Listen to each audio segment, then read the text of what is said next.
dalalka Tunis iyo Algeria iyagu maxay tahay danaha ay ka leeyihiin Liibiya dalalkaas iyaga waxa ka taliya nidaam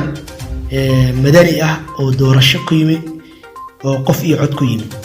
waxay rabaan dalka Liibiya inay ka jirto dawladdan hadda xukunka haysa haddii ay meesha iyadoo ka bixisana ay soo gashay dawlad madani ah sida iyaga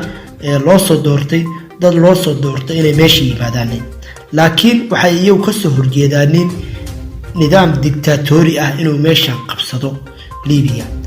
waxayna aaminsan yihiin haddii Liibiya nidaam dictatori qabsado in gobolka oo dhan ku fidayo Morocco iyadana danta Liibiya ay ka leedahay waxa way dawladdan oo iyadu gacanteeda ku soo dhistay in ay sii jirto